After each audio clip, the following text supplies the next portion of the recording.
सलाम नमस्ते दोस्तों।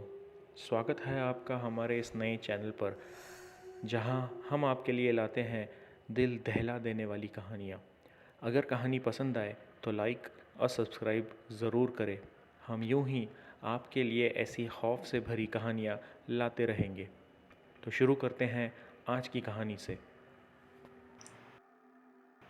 राजा ठाकुर अपने गांव के एक बड़े जमींदार थे, अपने पिता के एक लौती संतान।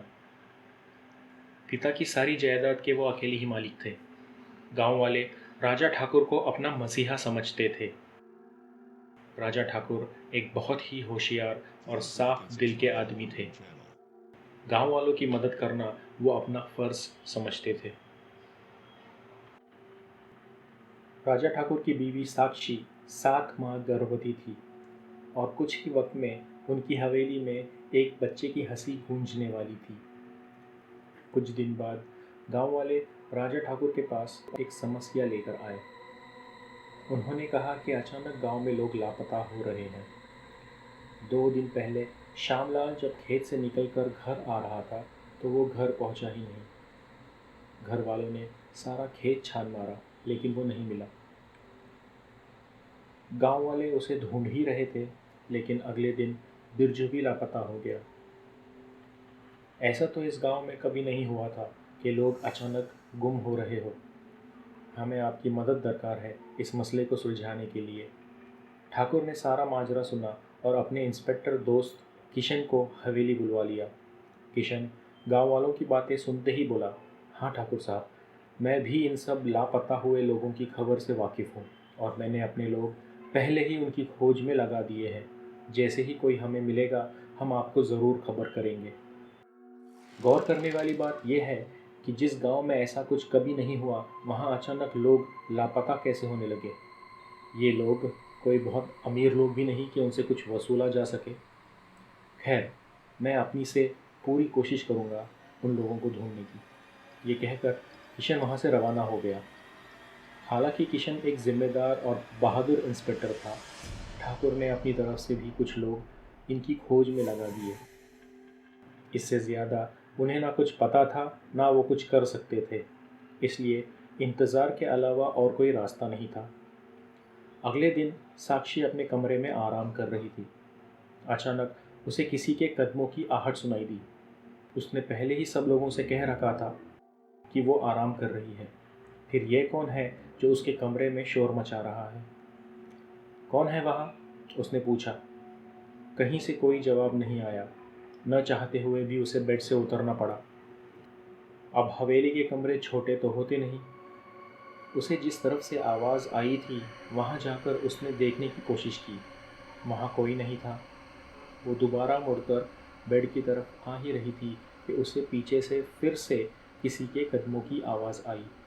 उसने दोबारा मुड़कर देखा और दोबारा वहाँ कोई नहीं था। अब डर ने उसके दिल में घर कर लिया था। उसने कमरे से निकल जाना ही ठीक समझा। कमरे से निकलने के लिए जैसे ही वो पलटी तो दरवाजे पर एक भयानक चुड़ैल खड़ी थी। घने बाल, मुंह से खून की बूंदें टपकती हुई और बड़े बड़े दांत, काली काली आंखें।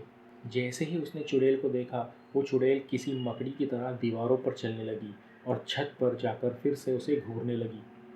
साक्षी को ये समझ आ गया था कि अगले ही पल चुड़ैल उस पर हमला करने वाली है। उतने में दरवाज़ा खुला और कमला, उसकी नौकरानी, वहाँ खड़ी थी। साक्षी ने कमला को देखा और फिर से ऊपर देखा तो वहाँ कोई नहीं था। साक्षी के पसीने छूट रहे थे। कमला ने ये देखकर पूछा, क्या बात है मेम साहब, आप इतना घबराई हुई क्यों हो? उसने साक्षी को बिस्तर पर लिटा दिया। जाओ, जाकर डॉक्टर और ठाकुर साहब को बुला लाओ। जी मेम साहब, अभी लाती हूँ। ये कहकर कमला वहाँ से चली गई। कुछ ही देर में राजा ठाकुर साक्षी के कमरे में थे। क्या बात है साक्षी? कमला ने बताया तुम्हारी तबीयत कुछ ठीक नहीं है। मैंने डॉक्टर को बुलवाया है, आते ही होंगे। डॉक्टर भी आ गया। उसने साक्षी को ध्यान से देखा और इशारों में ठाकुर को बाहर चलने के लिए कहा। ठाकुर साहब, क्या बात हुई है? पिछले हफ्ते ही मैं साक्षी जी को देखकर गया था, सब कुछ नॉर्मल था, तो अब अचानक उनकी हालत ऐसे कैसे हो गई? अरे डॉक्टर साहब, पहले ये तो बताइए कि साक्षी को हुआ क्या है। वो किसी गहरे सदमे का शिकार हुई है। ऐसी हालत में उनका ऐसा सदमा लेना अच्छी निशानी नहीं है। सदमा? लेकिन हमारे घर में तो ऐसा कुछ भी नहीं हुआ। ये खुद मुझे अभी पता चला कि उसकी तबीयत खराब है। हम्म, ठीक है। अभी तो उनसे कोई बात मत करें। जो कुछ भी है उनका उसे भूल जाना ही बेहतर है। हाँ, अगर वो कुछ बताना चाहे तो ज़रूर, उनकी बात समझना हमारे लिए ज़रूरी है। डॉक्टर साहब, अगर आज के दिन आप यहीं रुक सकते तो अच्छा होता। जो आपने बताया है उसके हिसाब से साक्षी को कभी भी आपकी ज़रूरत पड़ सकती है। जी ठीक है। आप बस किसी तरह मेरे क्लिनिक बता दीजिए ताकि वो लोग परेशान ना हो। बेहतर, मैं आपके रहने का इंतज़ाम करवा देता हूँ। ये कहकर ठाकुर साक्षी के पास चले गए। अरे, तुम इतनी फिक्र क्यों करती हो? कुछ नहीं हुआ तुम्हें। डॉक्टर ने कहा ऐसी हालत में ये सब होता रहता है। आप मुझसे झूठ नहीं कह सकते, पकड़े जाते हैं। और जो कुछ भी मेरे साथ हुआ है उसके बाद डॉक्टर भी मुझसे झूठ नहीं कह सकता। ऐसा क्या हुआ तुम्हारे साथ? साक्षी ने सारी बात राजा ठाकुर को बता दी। मैं जानती हूँ आप इन बातों पर विश्वास नहीं करते, लेकिन साक्षी, अगर ये बात किसी और ने कही होती तो मैं उल्टे पैर उसे लौटा देता। लेकिन ऐसी हालत में तुम मुझसे झूठ बोलो, ये मैं मान नहीं सकता। मैं नहीं जानता कि ये सब क्या है, लेकिन वादा करता हूँ कि इसकी तह तक पहुँच कर रहूँगा। और एक बात, आज से तुम कभी भी अकेली नहीं रहोगी। कमला को हमेशा तुम्हारे साथ रखना। और भी किसी की ज़रूरत हो तो बेझिझक उसे भी अपने साथ रखना। वो ये कहकर साक्षी के सिरहाने बैठ गए और उसे सहलाने लगे। अगले रोज़ राजा ठाकुर दोनों बातों में कड़ियाँ जोड़ने की कोशिश करने लगे। लोगों के लापता होने और साक्षी के चुड़ैल को देखने में क्या कोई संबंध हो सकता है? वो सोच ही रहे थे कि एक आदमी दौड़ता हुआ उनके पास आया। ठाकुर साहब, जंगल में वो लोग, वो आप जल्दी चलिए। राजा ठाकुर उस आदमी की हालत को देखकर समझ गए कि गांव में और भी कुछ हुआ है। उन्होंने घर के नौकरों को साक्षी का पूरा ख्याल रखने के लिए कहा और उस आदमी के साथ जंगल की ओर चले गए। वहाँ पहले ही भीड़ लग चुकी थी। ठाकुर लोगों से पूछने ही वाले कि उन्होंने खुद ही अपनी आंखों से सारा माजरा देख लिया। वहाँ एक बड़े से गड्ढे में एक लाश पड़ी मिली थी। गड्ढे से इंस्पेक्टर ठाकुर की तरफ आया। किशन, क्या हुआ? किसकी लाश है ये? क्या ये? हाँ ठाकुर साहब, ये लाश श्यामलाल की ही है, जो कुछ रोज़ पहले लापता हुआ था। किशन ने ठाकुर की बात काटते हुए कहा। क्या ये किसी जानवर ने? लाश को देखकर तो ऐसा नहीं लगता। हमें ये समझ आया है कि जिसने भी इसे मारा है, मारने से पहले उसे टॉर्चर किया गया है। उसके हाथों की सारी उंगलियां गायब हैं और वो किसी ने काटी नहीं बल्कि खाई हैं। सिर्फ यही नहीं, उसके शरीर का सारा खून चूस लिया गया है। लाश के आसपास खून की एक बूंद तक नहीं मिली हमें। इंस्पेक्टर ने लाश को करीब ही अस्पताल में भेज दिया। राजा ठाकुर भी हवेली लौट आए। वो जानते थे कि अब कुछ ही दिनों में बिरजू की लाश भी मिल सकती है और गांव में धीरे धीरे दहशत का एक माहौल पैदा हो रहा था। उन्हें किसी ऐसे आदमी की ज़रूरत थी जो ये सब बारे में जानकारी रखता हो, लेकिन ऐसा आदमी मिलेगा कहाँ से? इसी बात को सोचते सोचते सारी रात निकल गई। अगले दिन सुबह ही इंस्पेक्टर किशन एक आदमी के साथ हवेली आ गया। किशन, तुम इतनी सुबह सुबह? अब क्या हुआ? नहीं ठाकुर साहब, ऊपर वाले की करम से सब कुछ ठीक है। मैं तो इस आदमी को यहाँ लाने की गर्ज से आया हूँ। कौन है ये आदमी? आज सुबह ये थाने आ पहुँचा। कौन है पूछने पर इसने बताया कि मुझे जल्दी से राजा ठाकुर के पास ले चलो। आपके गांव में जो कुछ भी हो रहा है शायद हम इसे रोक पाएँ। ये मुझसे बात करने पर राज़ी नहीं था तो मुझे यहाँ लाना पड़ा। तभी वो आदमी बोल पड़ा। ठाकुर साहब, क्या हम महफूज जगह पर अकेले बात कर सकते हैं? अगर मेरी बातों पर आपको विश्वास नहीं हो तो मुझे अपने हवेली से धक्के मार कर बाहर निकाल दीजिएगा, लेकिन मैं आपसे विनती करता हूँ कि एक बार मेरी बात सुन लीजिए। ठाकुर को वैसे भी गांव में हो रही चीज़ों को समझना था। शायद ये आदमी इस पर कुछ रोशनी डाल सके। इसलिए वो एक कमरे में उस आदमी और इंस्पेक्टर किशन को ले गए। अब बताओ, क्या कहना चाहते हो? ठाकुर साहब, मेरा नाम सूरज है। मैं जुनैन गांव का रहने वाला हूँ। जो कुछ भी आपके गांव में हो रहा है, ऐसा मेरे गांव में 25 साल पहले हो चुका है। अचानक हमारे गांव में भी लोग लापता होने लगे और फिर एक के बाद एक उनकी लाशें मिलने लगी। हर लाश में यही समानताएं थी। सारी लाशों में हाथ की उंगलियां गायब और उनके जिस्म से पूरा खून चूस लिया गया था। आप ही की तरह हमारे गांव वाले भी परेशान थे कि ये सब आखिर है क्या। ये सब तो तुम मुझे थाने में भी बता सकते थे, तो ये सब बताने के लिए तुमने राजा ठाकुर से मिलने पर इतना ज़ोर क्यों दिया? किशन साहब, ये खूनी खेल और लोगों का गायब होना हमारे गांव में तब बंद हुआ जब हमारे गांव की एक गर्भवती माँ के कोख से बच्चा मर गया। आप सोचेंगे कि ये सब मैं इतनी यकीन से कैसे कह सकता हूँ। वो इसलिए क्योंकि वो गर्भवती मेरी बीवी थी और वो बच्चा मेरा बच्चा था। जहाँ गांव में ये सब हो रहा था, वही मेरी बीवी को अक्सर वो चुड़ैल दिखाई देती थी। वही चुड़ैल मेरा बच्चा खा गई। जब मुझे इस गांव में लोगों के लापता होने की बात समझ आई, तो मैंने लोगों से ये भी पता किया कि क्या इस गांव में कोई गर्भवती स्त्री है। तब मुझे राजा ठाकुर का नाम मिला। मुझे यकीन है ठाकुरायन के साथ भी ये सब हो चुका है। किशन ने राजा ठाकुर की तरफ देखा। राजा ठाकुर ने हाँ में सिर हिलाया। सूरज फिर से कहने लगा, सारे गांव को खुशी थी कि जो कोई बुरा साया था वो टल चुका है, लेकिन मैंने अपना बच्चा खोया था। मैंने अपने दिल में ठान लिया कि मैं इस चुड़ैल को ढूंढ कर रहूँगा। इसलिए मैंने अपने गांव को छोड़ दिया और दूसरे गांव में जाकर इस बारे में पूछताछ करने लगा। मुझे कुछ गांव मिले जहां ऐसे किस्म के हादसे हो चुके हैं और हर जगह पर यही सब कुछ होता आया है जो हमारे गांव में हुआ और जो अब यहाँ हो रहा है। मैं बस इतना जान पाया हूँ कि ये चुड़ैल गर्भवती स्त्री के बच्चे के लिए आती है। राजा ठाकुर ये सब सुनकर बोल पड़े, अगर हम तुम्हारी बात मान भी लें तो इससे हमारी परेशानी तो हल नहीं होती। उस चुड़ैल को रोकने का कोई उपाय नहीं मिला तुम्हें? जी नहीं, मुझे यहाँ तक पता है कि वो चुड़ैल क्या चाहती है, लेकिन शायद पीर बाबा हमारी इस बारे में कुछ मदद कर सके। पीर बाबा? ये कौन है? बड़ी पहुंची हुई हस्ती है ठाकुर साहब। उन्हें ऐसी चीज़ों के बारे में काफ़ी कुछ पता है। हाँ ठाकुर साहब, पीर बाबा के बारे में तो मैंने भी बहुत सुन रखा है। थाने में कई लोग आते हैं उनका नाम लेते हुए, लेकिन उनके पास जाकर आने में हमें 2 दिन लग जाएंगे। 2 दिन? ये तो बहुत ज़्यादा है। मैं साक्षी को ऐसी हालत में छोड़ के कैसे जा सकता हूँ? माफ़ कीजिए ठाकुर साहब, लेकिन आप यहाँ होकर भी उस चुड़ैल का क्या कर लेंगे? हो सकता है लौटने पर हमारे पास उस चुड़ैल से निपटने का कोई हल हो। ठाकुर ने इस बारे में काफ़ी सोचा और फिर उसने किशन और सूरज के साथ पीर बाबा से मिलने का फ़ैसला कर लिया। उन्होंने डॉक्टर को साक्षी की डिलीवरी होने तक हवेली में ही रुकने के लिए कहा और साक्षी को अकेले में सब कुछ सच सच बता दिया। सारा इंतज़ाम करके वो उसी दिन पीर बाबा से मिलने के लिए रवाना हो गए। जब वो उस पहाड़ पर पहुँचे जहाँ पीर बाबा रहते थे, तो उन्हें वहाँ काफ़ी भीड़ नज़र आई।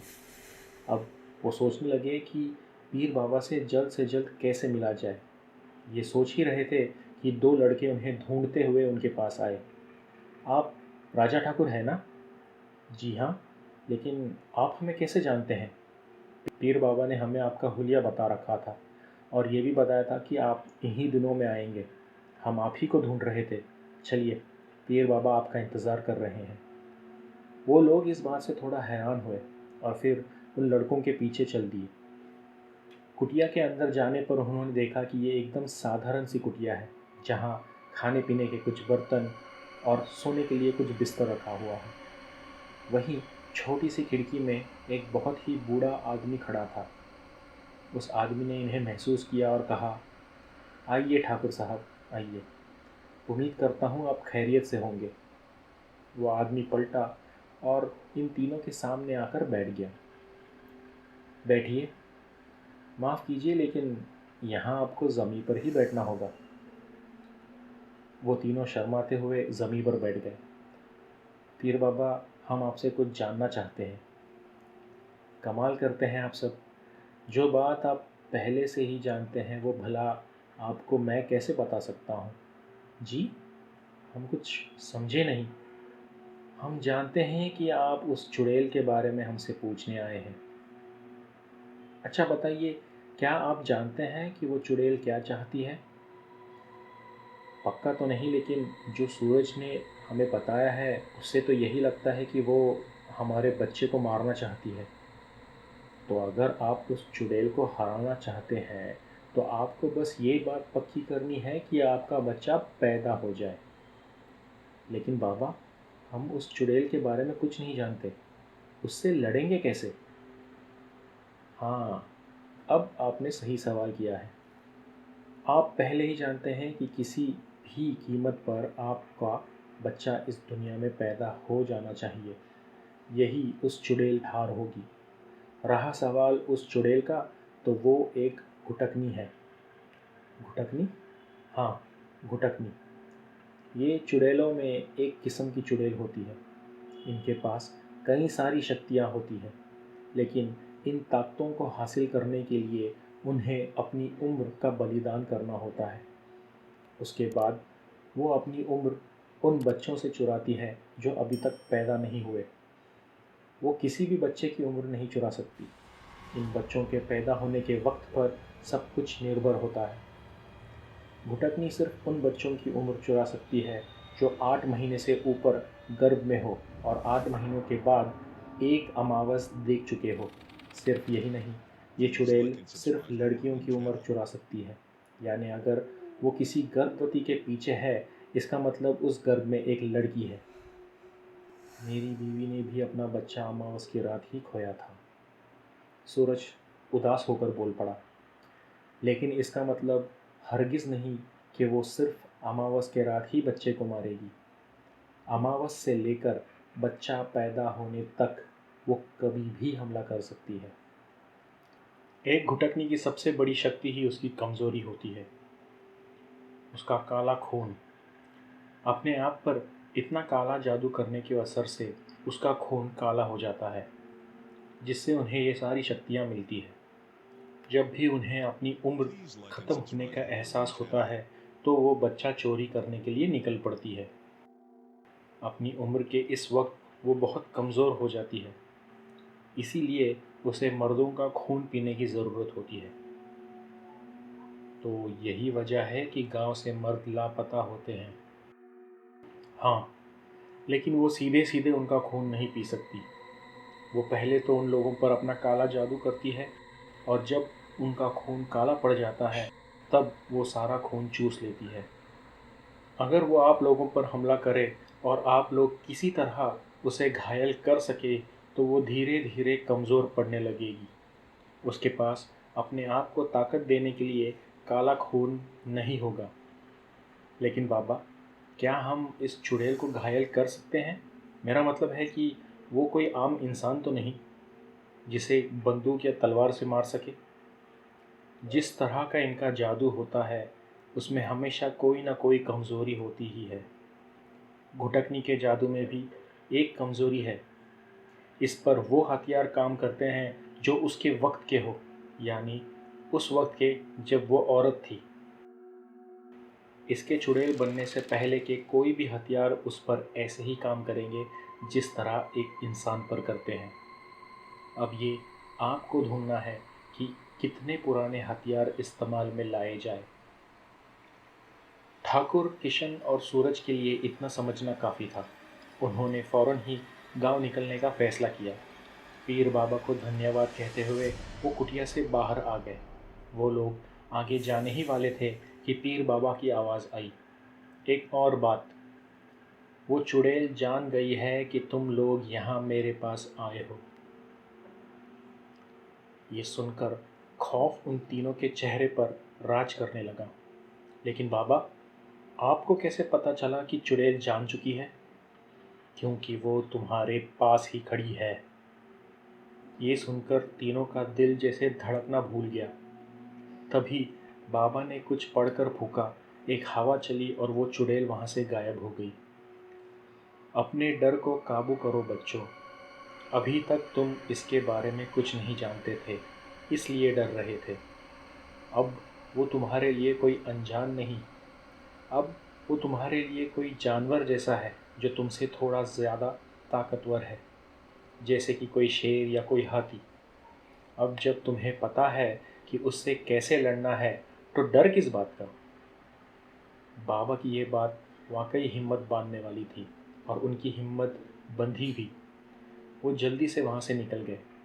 जैसे ही उनकी गाड़ी गांव की सरहद वाली सड़क पर लगी, तो अचानक उनकी गाड़ी पर एक लाश आ गिरी। ये किसी अनजान आदमी की लाश थी। ड्राइवर ने कहा कि ये आदमी हमारे गांव का नहीं। इस लाश पर एक कागज़ पड़ा था जिस पर खून से कुछ लिखा था।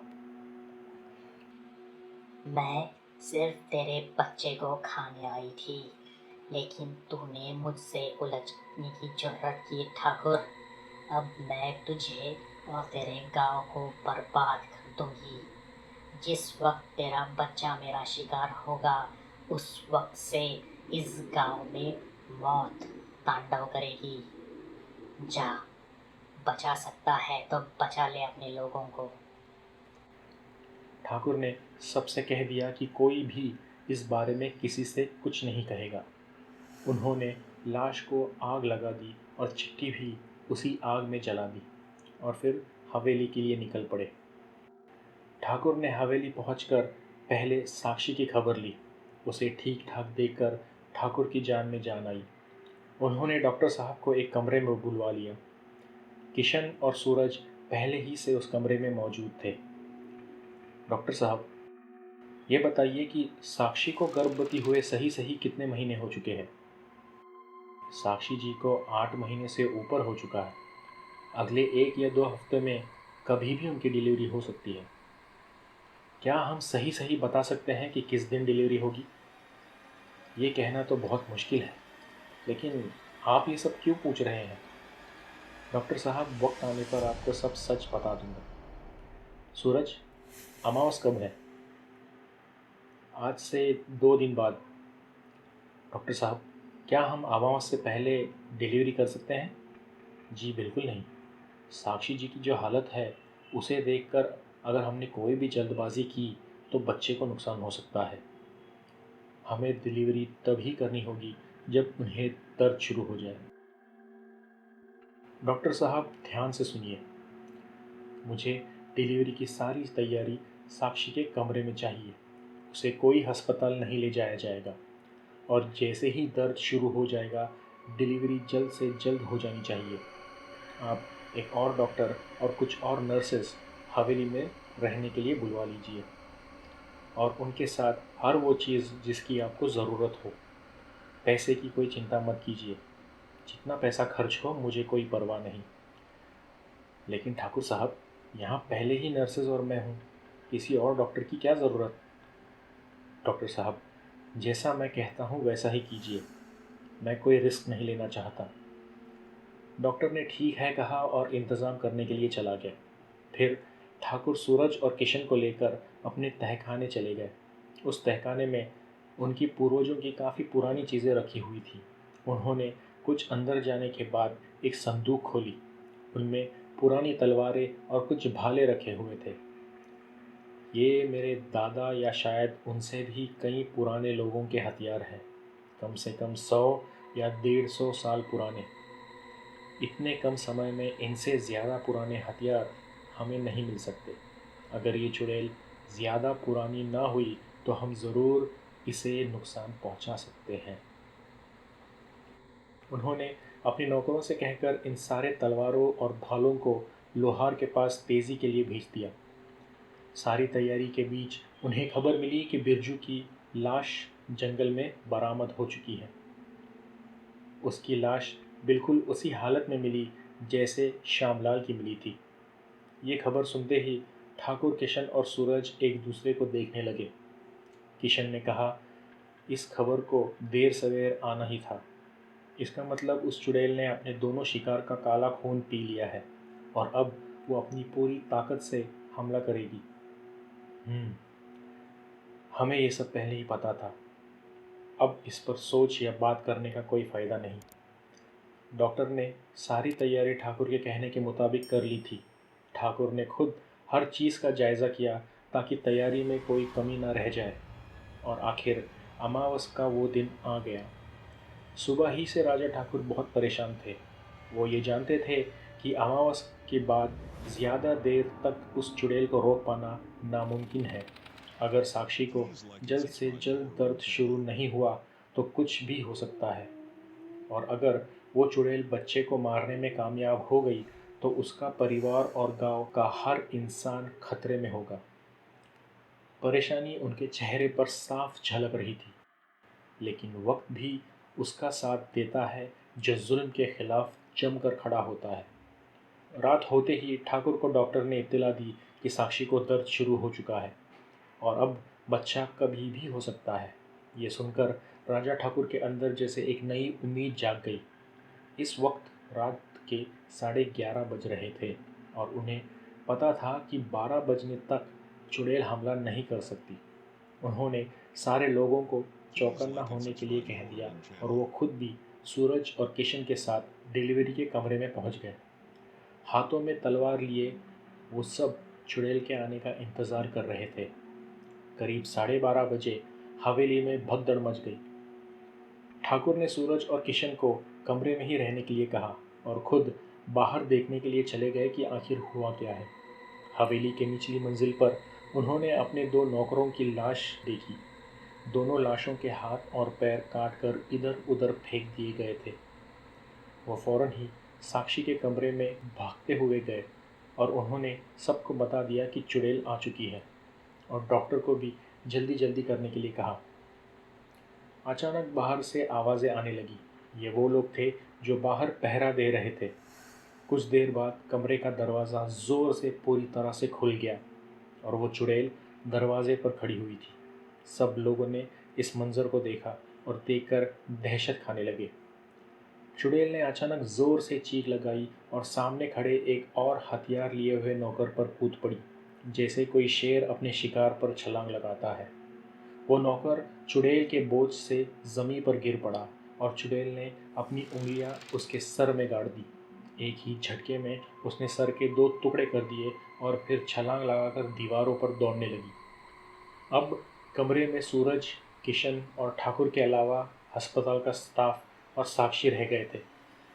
सूरज ने मौका देखते ही अपनी तलवार से उस पर वार किया, लेकिन चुड़ैल उसका वार बचाकर उसकी पीठ पर जा बैठी।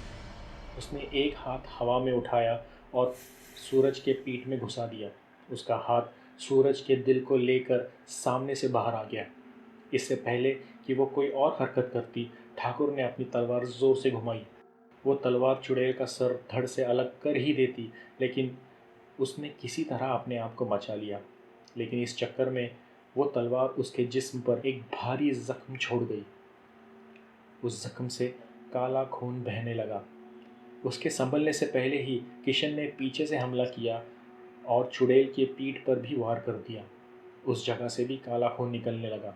चुड़ैल ने जोर से अपना हाथ हवा में पीछे घुमाया, जिससे किशन हवा में उड़ता हुआ दीवार पर जा गिरा। वो दीवार से इतनी जोर से टकराया कि ज़मीन पर गिरने के बाद बेहोश हो गया।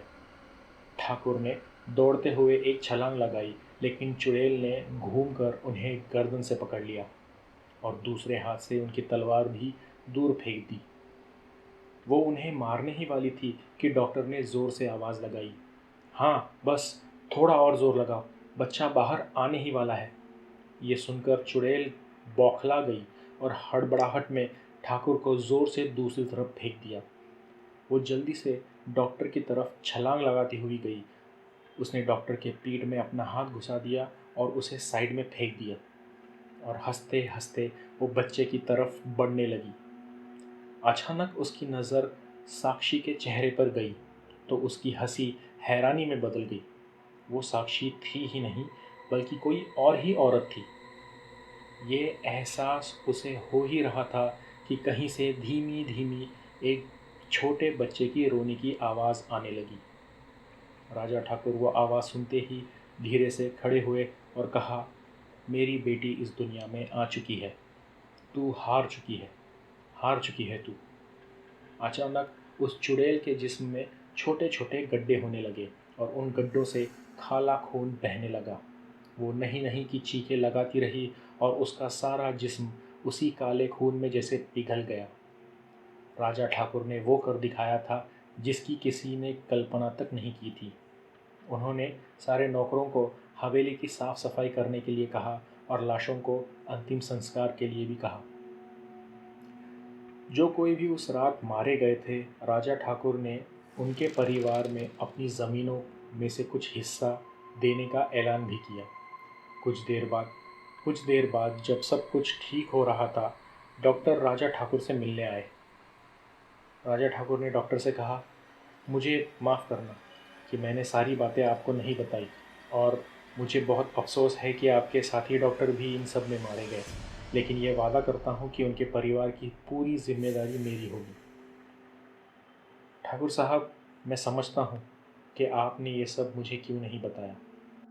जितने कम लोगों को पता होता शायद वही अच्छा था, लेकिन आपने ये बहुत बड़ा रिस्क लिया था। साक्षी जी के पास सिर्फ और सिर्फ अस्पताल का स्टाफ ही था। अगर वो चुड़ैल वहाँ आ जाती तो? और आपको ये कैसे पता चला कि चुड़ैल आपके प्लान से अनजान है? मुझे पूरी तरह से पता नहीं था। पीर बाबा की तरफ से लौटने पर मुझे एक बात याद थी, और वो ये कि बिरजू की लाश अभी तक नहीं मिली थी। इसका मतलब ये कि चुड़ैल उस पर काला जादू करने के लिए ज़रूर जाएगी। ये काला जादू अक्सर रात में ही होता है, इसीलिए मैंने साक्षी को उसी रात दूसरे कमरे में शिफ्ट करवा दिया। रिस्क तो था, हम कुछ भी ठीक तरीके से नहीं जानते थे, लेकिन डर कर बैठने की बजाय कोई ना कोई हल निकालना ज़रूरी था। आखिर ये सिर्फ मेरी या मेरे परिवार की नहीं, पूरे गांव के जान पर बनाई थी। वाकई ठाकुर साहब, मैंने आप जैसा होशियार और बहादुर आदमी कहीं नहीं देखा, और शायद देखूंगा भी नहीं।